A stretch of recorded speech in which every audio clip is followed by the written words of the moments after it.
हो, सुरुवात करूया. जय जय रघुवीर समर्थ. शुका सारिखे पूर्ण वैराग्य जाचे, वसिष्ठा परी ज्ञान योगेश्वराचे, कवी वाल्मिका सारिखा मान्य ऐसा, नमस्कार माझा सद्गुरु रामदासा. जय जय रघुवीर समर्थ. जमलेल्या सगळ्यांचं स्वागत करतो, सर्वांच्या चरणी वंदन करतो आणि चिंतनाला आपण सुरुवात करूया. पंचसमासी आपण बघत आहोत. 5वा समास, त्यातलं समर्थ सगळीकडे सांगतात. काल आपण बघितलं रामच राम सगळ्या ठिकाणी, एक आत्मतत्व सगळ्या ठिकाणी व्याप्त आहे. सर्वम खल्वेदम ब्रह्म, तत्वमसी इथून सुरुवात झालं आणि मला बोध झाला सर्वम खल्वेदम ब्रह्म याचा. गुरुकडनं मला ज्ञान मिळालं, गुरुकडनं मी श्रवण केलं आणि ह्या श्रवणाचा परिपाक त्या महावाक्याच्या अर्थाचा मला बोध होणे आणि तो बोध मला झाल्यानंतर त्याचा माझ्या स्वानुभवात रूपांतरित होऊन जे माझी स्थिती होते ती सगळ्या ठिकाणी रामच राम भरलेला आहे.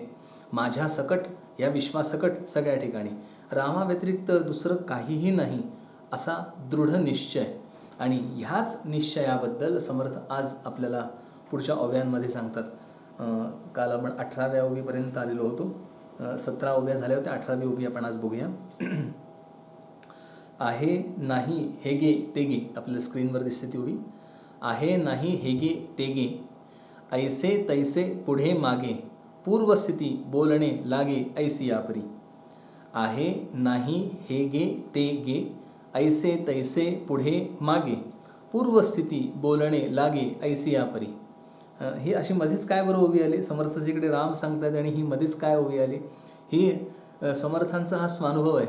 तो अर्जुन ह्याला विचारतो कृष्णाला की तो प्रज्ञा प्राप्त झालेला जो आहे, जो आत्मस्थितीला पोचलेला आहे, तर तो वागतो कसा, बोलतो कसा, चालतो कसा, असा अर्जुन प्रश्न विचारतो. आणि मग भगवंत सांगतो की तो ह्या प्रकारे असं. तर त्याची जी आतली स्थिती, त्याला येणारी त्याचा अनुभव, हे समर्थांनी स्वतःच्या शब्दामध्ये छान वर्णन करून ठेवलेलं आहे. ती ही ओवी सांगते आपल्याला. आहे नाही हे गे ते गे, आहे नाही हो, हे तो आत्मस्थितीला गेलेला मनुष्य असला, तो ह्या विश्वामध्ये वावरत असताना तो पिसाटासारखा वावरतो, कारण त्याला त्याचं भान नसतं. आणि काळांतराने ती स्थिती मुरली म्हणजे हे मिथ्या आहे हे कळतं, त्याचा पगडा माझ्यावर तर बसत नाही आहे, परंतु तरीसुद्धा एक नियम फॉलो केला जातो. ज्या नावेने मी हा पहिलं तीर, समुद्राचा तीर म्हणा, नदीचा तीर ओलांडून आलेलो आहे, त्या नावेचे माझ्यावर अनंत उपकार. वास्तविक पाहता त्या नावेला आता काहीही व्हॅल्यू नसते. मी ह्या तीरावरनं त्या तीरावर गेलो की नाव माझ्यासाठी काही व्हॅल्यू ठेवत नाही, परंतु ते जे उपकार आहेत त्या नावेचे, ज्या नावेमुळे मी इथून इथे आलो, त्या नावेचं रक्षण करणे. म्हणून संत सज्जन ह्या विश्वामध्ये ह्या सगळ्या विश्वाच्या नियमांना धरून वावरत असतात, ते आपल्यासाठी वावरत असतात. मग त्याला काय करावं लागतं ती ही ओवी सांगते. तो कसा वागतो? आहे नाही हे गे ते गे, ऐसे तैसे पुढे मागे. तो ह्या सगळ्या विश्वाशी जे काही नियम आहेत त्यानुसारच तो वागत असतो. आहे नाही हे आहे ते आहे, असं तसं हे सगळ्याचं तो वर्णन सांगितलेलं आहे. पूर्वस्थिती बोलणे लागे ऐसी या परी. पूर्वीची जी स्थिती असते त्याची, त्या स्थितीला धरून तो वागतो. पूर्वीचं सगळं आठवतो आणि मग त्यानुसार लोककल्याणार्थ त्याच्यासाठी काही आवश्यकता नाही, उरलो उपकारापुरता, ही त्याची पक्की झालेली स्थिती आहे. परंतु आता ती सांभाळायला त्या पिसाट स्वरूप मागे सारून मग सामान्य लोकांना समजेल, पचेल अशा प्रकारे त्याची वागणूक तो करायला लागतो. पूर्वस्थिती बोलणे लागे ऐसी या परी. आणि ह्याच ओवीचा एक दुसरा भाग आहे. ही झाली लोकांच्या अँगलने विचार केला गेला. तो वागतो ते लोकांच्यासाठी, आता असं वागायला लागतो. बुडत हे जन न देखवे डोळा. त्याला हे बुडणारे जन, लोकांना पडलेली काळजी आणि लोकांना असलेली चिंता आणि लोकांची असणारी धावपळ ही सहन होत नाही, म्हणून तो त्यांना उपाय सांगत सुटतो. ही लोकांच्या अँगलने विचार केला. आता तसंच आहे नाही हे गे ते गे, ऐसे तैसे पुढे मागे, पूर्वस्थिती बोलणे लागे ऐसी या परी. हे सगळं त्याला अंतर्बाह्य पुढे आणि मागे म्हणजे मागची स्थिती आणि पुढची स्थिती दोन्हीच्या दृष्टीने त्याला एक आत्मतत्वच उरलेलं असतं. त्याच्या दृष्टीने ह्या सगळ्या गोष्टीला काहीही व्हॅल्युएशन उरलेली नसते. तुम्ही म्हणाल हे अनेक प्रकारे एकच का सांगितलं आहे? कारण हे ठसणं गरजेचं आहे. आपण कुठल्या गोष्टीला किती व्हॅल्यू देतो ते कशावर अवलंबून आहे? तर मला त्या गोष्टीची आवड किती आहे किंवा माझं मन त्या गोष्टीमध्ये किती गुंतलेलं आहे त्याच्यावर मी त्याला व्हॅल्यू देतो. एखाद्या मुलाला क्रिकेट खूप आवडतं, दुसऱ्या मुलाला क्रिकेट आवडत नाही, फुटबॉल आवडतो. जो फुटबॉल आवडतो तो क्रिकेटला व्हॅल्यू देत नाही आणि ज्या फुटबॉल आवडत नाही तो क्रिकेटला व्हॅल्यू देत असतो. म्हणजे माझी आवड त्या वस्तूला दिली जाणारी व्हॅल्युएशन ठरवतं. आणि मला समर्थ 10 वेळा हे सांगतायत की व्हॅल्युएशन द्यायचं आहे कशाला, मी कशाला माझ्या जीवनामध्ये व्हॅल्यू किंमत देऊ, म्हणजे मी कशाला जोडला जाऊ. तर ह्या सगळ्या बाह्य पंचभौतिक विश्वाला जोडला जाण्यात काहीही अर्थ नाही. कारण विषयांच्या संगे सुख झाले ऐसे देखिले ना ऐकेले, ऐसे जाणून अनहित केले त्या असे काय म्हणावे. त्याला काय म्हणायचं बरं? किंवा त्याला समर्थ म्हणतात, पडत मूर्ख म्हणतात की सगळं कळतंय तरीसुद्धा जातो मनुष्य. पण हे जाणं हे सत्य आहे, आपण ओढले जातो. त्याला उपाय मात्र आहे की सातत्याने ह्याचंच चिंतन. आणि म्हणूनच समर्थ 10 वेळा तेच अनेक प्रकारे शब्दातून आपल्या मनावर ठसवायचा प्रयत्न करतायत. कारण मी हे ठसवून घेतलेलं आहे, देहोहम, मी देह आहे, हे मी ठसवलेलं आहे. आणि ते धुवून काढायला, ते घोटून जे काढलेलं आहे ते सगळं नाहीसं करायला समर्थ आपल्याला 10 वेळा तेच सांगतायत. आता हे ठसवतायत, तू देह नाहीस, तू आत्मा आहेस. म्हणून समर्थ हे म्हणाले, पूर्वस्थिती बोलणे लागे ऐसी या परी. पुढच्या ओवीमध्ये समर्थ सांगतात, स्वरूप बोलिले नव जाये, परी बोलिल्या विण हाता नये, म्हणून हा शब्द उपाय रचिला देवे. स्वरूप बोलिले नव जाये, परी बोलिल्या विण हाता नये, म्हणून हा शब्द उपाय रचिला देवे. स्वरूपाच्या स्थितीबद्दल बोलता येणं शक्य नाही. वेदसुद्धा न इति, हे नाही, वर्णन करायला जाण्यापेक्षा काय नाही हे सांगितलेलं गेलेलं आहे. कारण काय आहे हे सांगता येणं. हॅलो, ब्रेक होतोय का आवाज?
हॅलो, आता येतो ऐकायला?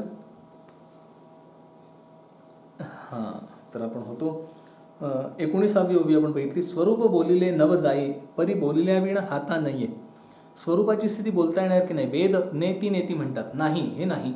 म्हणजे काय आहे हे सांगता येण्यासारखं नाही. कारण मायेचा पगड्यामध्ये जे आहे ते ब्रह्माला जाणू शकत नाही. आपल्याला ते ओवी स्क्रीनवर दिसते. स्वरूप बोलले नव जाये, स्वरूपाबद्दल काहीही बोलता येत नाही. आणि बोललं गेलंच तर ते न इति, हे नाही, असं नाही, एवढंच. परी बोलिल्या विण हाता नाही, पण बोललंच नाही तर कळणार कसं? हे असं सांगायचं म्हणजे मागे मी आपलं उदाहरण दिलं होतं की गुळाची गोडी वर्णन करायचा प्रयत्न केला. गोडीचं वर्णन, थोडक्यात काय, गोडीचं वर्णन करायचा प्रयत्न केला. तर मी समजा एखाद्याला गुळाची गोडी सांगायला लागलो तर काय होईल? अरे इतकं छान गोड लागतो तो. मग गोड म्हणजे काय? साखरेसारखा असतो. मग साखर म्हणजे काय? तर ती अजून कसल्या दुसऱ्या पदार्थासारखी असते. मला गोडीचं वर्णन करायला दुसऱ्या गोड पदार्थाचीच चव समजावून सांगता येते, पण मला प्रत्यक्ष त्या गोडीचं वर्णन मात्र कधीच करता येत नाही. मी गुळाला साखरेचं उदाहरण देईन वा मधाचं उदाहरण देईन, येन केन प्रकारेण प्रत्यक्ष गोडी म्हणजे काय हे मी त्याला प्रत्यक्ष गोडी चाखायला दिल्याशिवाय कधीच सांगता येत नाही. आत्मतत्वाचं तसंच आहे. हे असं नाही असं वेदांनी सांगितलंय.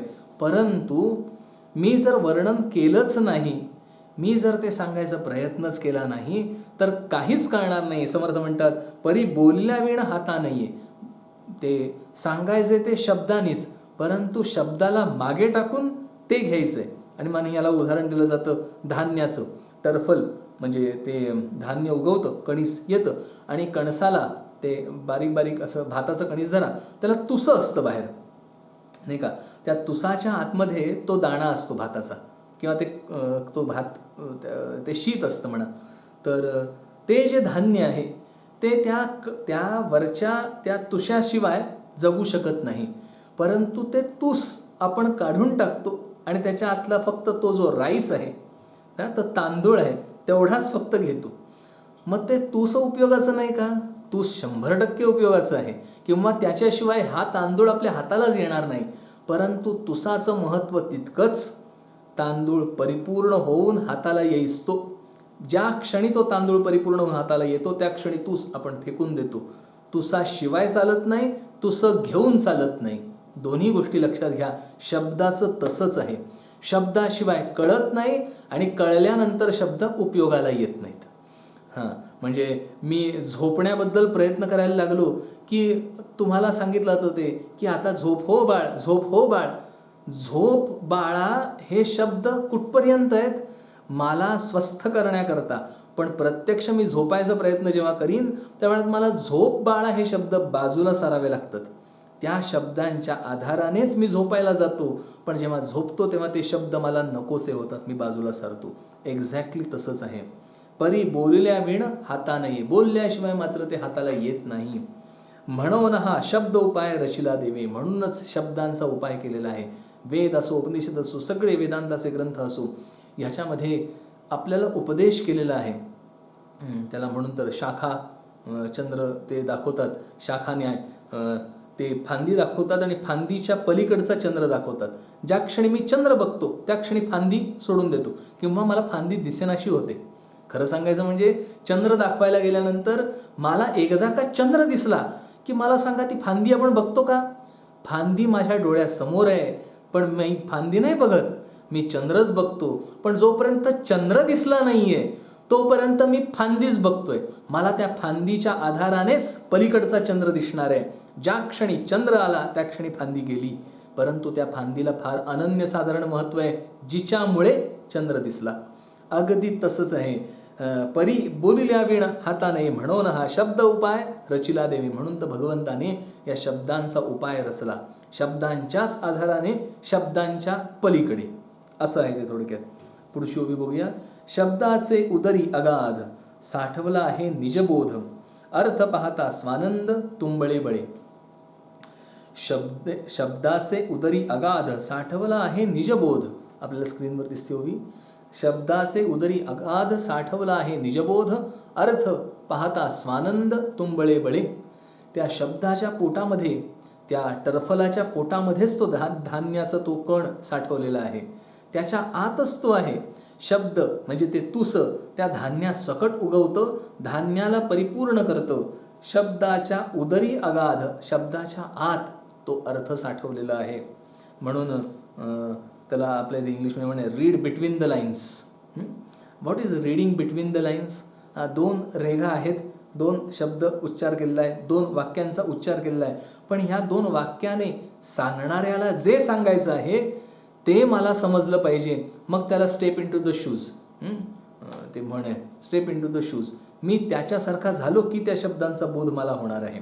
म्हणून पण ते होतं कशाच्या आधाराने? मी 2 लाईन्सच्या मध्ये वाचू केव्हा शकतो? जेव्हा मी 2 लाईन्स वाचणार आहे. त्यामुळे त्या 2 लाईन्स आवश्यक आहेत. मग इथे समर्थ म्हणतात शब्दाचे उदरी अगाध साठवला आहे निजबोध. त्या शब्दांच्या आतमध्ये निजबोध साठवलेला आहे. का बरं आहे हा निजबोध? जेव्हा सद्गुरू स्वतःच्या अनुभवाचा प्रांत असताना त्या शिष्याला सांगायला जातात तेव्हा 2 गोष्टी महत्त्वाच्या घडतात. एक, पहिला मुद्दा असतो सद्गुरूंना तो अनुभव आलेला असतो. आणि 2, समोर असलेल्या शिष्याची अचूक स्थिती माहीत असल्यामुळे कुठले शब्द वापरले असता तो शब्दातीत जाईल हे त्यांना कळतं, हे त्यांना समजतं. ह्या दोन गोष्टी महत्त्वाच्या घडतात. शब्दाच्याच आधाराने सद्गुरू म्हणजे ते कस्टमाइज करतात. खरोखर जे सद्गुरू असतात ना, ते प्रत्येक शिष्याला ज्ञानदान सारखंच देतात, परंतु ते कस्टमाइज करून देतात. कारण एकाला एक चालतं, दुसऱ्याला दुसरं चालतं. ते त्यांना कळतं त्याची स्थिती काय आहे आणि त्याप्रमाणे ते त्याला बोध करतात. म्हणून समर्थ ते म्हणतात, शब्दाचे उदरी अगाध, त्या शब्दाच्या पोटामध्ये खूप काही अर्थ साठवलेला आहे. साठवला आहे निजबोध, तो निजबोध साठवलेला आहे. म्हणजे सद्गुरूंच्या अंतःकरणी ये हृदयीचे ते हृदयी घातले, ते ये हृदयीचा जो प्रकार आहे ना, तो त्यांचा अंतःकरणातला अर्थ आहे, त्यांचा स्वतःचा स्वानुभव आहे. तो स्वानुभवासकट ते शब्द येतात. म्हणून तर गोंदवलेकर महाराज म्हणतात, नामस्मरण श्रीराम जय राम जय जय राम हा मंत्र सरळ आहे, साधा आहे, सगळ्यांना श्रुत आहे. मग तो गुरुमुखे का घ्यायचा? गुरु स्वतःच्या सामर्थ्यानिशी तो शिष्याला संक्रमित करतात, म्हणून तो गुरुमुखातनं घ्यायचा आहे. मी गुरूंच्या जवळ का तो घ्यायचा आहे? ते त्यांच्या शक्तीनिशी ते मला देतात, मला मंत्रासकट त्यांची शक्ती प्राप्त होते. म्हणून साठवला आहे निजबोध, अर्थ पाहता स्वानंद तुंबळे बळे. आणि म्हणून शब्दाच्या आतला जो अर्थ आहे, शब्द जे अर्थ सांगतात, ते जर मी अनुभवायचा प्रयत्न केला तर माझ्या ठिकाणी काय होणार आहे? आनंद. स्वानंद तुंबळे बळे. तुंबळे बळे म्हणजे असा भरभरून वाहतो, आनंद भरून सांडतो. म्हणजे आता त्याला उदाहरण द्यायचं झालं तर ते आता आपण बघत असाल, ते मॅच जिंकली की नाही, मॅच जिंकली की ते असं काहीतरी बाटली हलवतात बघा जोर जोरात, नाही का, आणि तसं फरकन असं हवेत उडतं. ते जे हवेत उडणं आहे की नाही, ते स्वानंद तुंबळे बळे, ते असं भरभरून येतं वर, आणि ते त्या बाटली सकट आजूबाजूच्या लोकांसकट सगळ्यांना आनंदी करतं की नाही. काय संबंध नसतं त्याचा, पण त्याच्या आतनं ते जे बाहेर येतं, त्या बाहेर येण्यासकट ते बाटली, तो मनुष्य आणि आजूबाजूचे सगळे ह्यांना आंघोळ घालतं. ते त्या स्वानंद तुंबळे बळे, मी माझ्या आत असणारा तो आनंद माझ्या सकट सगळ्यांना अनुभवाला येतो. घडतं काय, सगळ्यांना हे कळत नाही आनंद कशाचा आहे, पण हा मनुष्य आनंदी आहे हे मात्र कळतं. तसंच होतं ते स्वानंद तुंबळे बळे, तो भरून येतो आनंद आणि व्हायला लागतो. पुढची ओवी बघूया आपल्याला. समर्थ काय म्हणतात? शब्द मथन शब्दे केले, अर्थ नवनीत प्रगटले, मथन करत्यास भक्षले तया नवनीते. आपल्याला स्क्रीनवरती ओवी दिसते. शब्द मथन शब्दे केले, अर्थ नवनीत प्रगटले, मथन करत्यास भक्षले तया नवनीते. आता इथून सलग 4-5 ओव्या ह्या नवनीताचं उदाहरण समर्थाने दिलेलं आहे. या सगळ्या 4-5 ओव्यांमधनं समर्थ एकच सांगतायत, नवनीत सगळीकडे भरलंय. नवनीत म्हणजे काय तर समर्थ म्हणतात ते आत्मतत्व, म्हणजे नवनीत धरा. उदाहरण दिले समर्थाने. तर ते नवनीत आहे. नवनीत का बरं घेतलं उदाहरण आपल्या शास्त्रामध्ये? त्या ताकामध्ये, त्या विरझणामध्ये लोणी सगळीकडे व्याप्त असतं. पण गंमत बघा, मी जर ते असं विरझण नुसतंच घेतलं तर मला नवनीत नाही मिळत. ते दही हाताला लागेल किंवा ते सायटं म्हणा हाताला लागेल, काहीतरी त्यातला प्रकार हाताला लागेल. नवनीत नाही मिळत मला, ते घुसळावं लागतं. ते जेव्हा मी घुसळतो, ती क्रिया करतो, तेव्हा त्यातनं घट्ट भाग बाजूला येतो आणि पाण्याचा भाग बाजूला जातो. आणि दुसरं, हे एक महत्त्वाची क्रिया. आणि यातली दुसरी महत्त्वाची क्रिया, जे घट्ट बाहेर आलंय ना नवनीत, ते परत ताकात विरघळून गेलं. असं कधी होतं का हो? नाही का? मी ते लोणी बाहेर काढलं, ताकातनं ते लोणी म्हणा, साईटातनं लोणी म्हणा, ते लोणी बाहेर आलं आणि परत मी ते तसंच ठेवलंय त्या भांड्यात म्हणा, लोणी आणि ते ताक. आणि नंतर मी गेल्यानंतर बघितलं, अरे लोणी होतं पण सगळं ताकात विरघळून गेलं. असं होतं कधी? नाही. कारण एकदा हे मिथ्या आहे हे भान झालं की परत ह्याचं सत्यत्व कधीच येत नाही मला. एकदा का मी बाहेर आलो की बाहेर आलो, मग मी परत यात जाणार नाही. असं होईल की ते लोणी उष्णतेने थोडं पातळ होईल, ते त्या ताकात बुडल्यासारखं वाटेल, ते इकडे तिकडे लागेल, पण ताकात मिक्स नाही कधी होणार. हे पक्क आहे. तसंच आत्मज्ञानी पुरुषाचं होतं. तो परत ह्याच्यात मिक्स नाही होऊ शकत. तो ह्या सगळ्या संसार चक्रामध्ये वावरेल, ह्याच्यामध्ये तो सगळं क्रिया करताना दिसेल. तो ह्याने कदाचित त्याच्यावर शॅडो म्हणा किंवा सावली आल्यासारखं भासेल, परंतु तो ह्याच्यात मुरलाय, अडकलाय असं मात्र कधी होणार नाही. समर्थ इथे म्हणतात, शब्दमथन शब्दे केले, ते मथन केलं शब्दाचं, अर्थ नवनीत प्रगटला, तो अर्थ त्यातनं बाहेर आला शब्दातून, माझ्या गुरूंनी सांगितलेल्या शब्दातून. तो जेव्हा मी मथन करतो, गुरूंच्या शब्दांचं मंथन करणे, चिंतन करणे, ते मला मात्र करावं लागतं. ते जेव्हा मी करतो तेव्हा होतं काय, मथन करत्यास भक्षले तया नवनीती. इथे मात्र उलट आहे, जो ते लोणी बाहेर काढतोय ना, ते लोणी त्या बाहेर काढणाऱ्याला गिळून टाकतं. कारण माझा मीपणा असतो, मी मंथन करत असताना, नाही का, मला ते भान असतं मी लोणी काढतोय, ती रवी घुसळतोय, मी लोणी काढतोय, त्याचा तो मीपणा त्या नवनीतामध्ये, त्या अर्थबोधामध्ये विरघळून जातो. आणि म्हणून समर्थ म्हणतात, त्या नवनीत आल्यानंतर तो नवनीत करणारा जो आहे त्याला भक्षण करतो, नाहीसं करतो, त्याचा मीपणा गिळून टाकतो. ते नवनीत, तो अर्थ बोध. शब्द मथन शब्दे केले, अर्थ नवनीत प्रगटले, मथन करत्यास भक्षले तया नवनीते. पुढची ओवी आहे, प्रपंच तक्र अभ्यंतरी नवनीतची वास्तव्य करी, तक्र आटोन पात्रभरी नवनीत आले. प्रपंच तक्र अभ्यंतरी, इथे तक्रा म्हणजे त्या ताकाला समर्थ म्हणतात प्रपंच आहे. आपल्याला ओवी स्क्रीनवर दिसते. प्रपंच तक्र अभ्यंतरी, त्याच्या आत, त्या भांड्याच्या आत ताक आहे आणि त्या ताकाचं उदाहरण दिले. समर्थ म्हणतात की हा प्रपंच सगळा आहे, ते म्हणजे ताक आहे. आणि त्यातनं जे घुसळून काढू म्हणजे ब्रह्म या सगळ्याला व्याप्त आहे, ते त्याच्या आतलं नवनीत आहे. मला ते घुसळून काढायचंय. सगळ्या ठिकाणी असणारं ते नवनीत मला माझ्या डोळ्यांनी ते दिसायला लागलं पाहिजे. तक्र आटोन पात्र भरी नवनीत झाली. ते तक्र आटून गेलं, हे सगळा दृश्य पसारा आटला म्हणजे नाहीसा झाला, जागेवरच तो विरघळला. आणि मग उरलं काय, नवनीत उरलं, म्हणजेच तो बोध, ते आत्मतत्व, तेवढंच फक्त उरलं, असं समर्थ म्हणतात. अवघे नवनीत दाटले, पुढची ओवी, अवघे नवनीत दाटले, तेणे बळे पात्र फुटले, नवनीत संपूर्ण झाले ब्रह्मांड अवघे. सगळीकडे नवनीतच दाटलं आणि त्या दाटीने ज्या पात्रामध्ये ते ठेवलेलं होतं म्हणजे हे पात्र, समोर आपल्याला ओवी दिसते स्क्रीनवर, अवघे नवनीत दाटले, तेणे बळे पात्र फुटले, नवनीत संपूर्ण झाले ब्रह्मांड अवघे. ते नवनीत ज्या पात्रामध्ये होतं, त्या शब्दांमध्ये, ह्या विश्वामध्ये आणि प्रामुख्याने ह्या पात्रामध्ये, हे जे पंचभौतिक गाठोडं आहे, हा देह, त्याच्या आत ते नवनीत बसलेलं होतं. ते नवनीतान जेव्हा तो बोध झाला तेव्हा ते नवनीत बाहेर आलं, म्हणजे मी आत्मा आहे हे समजलं. त्याच्याने काय झालं, हे पात्र फुटून गेलं. मी देह आहे असं जे घट्ट धरलेलं माझं पात्र होतं ते फुटलं, ते नाहीसं झालं. मी आत्मा आहे हेच ते नवनीत स्थिरावलं.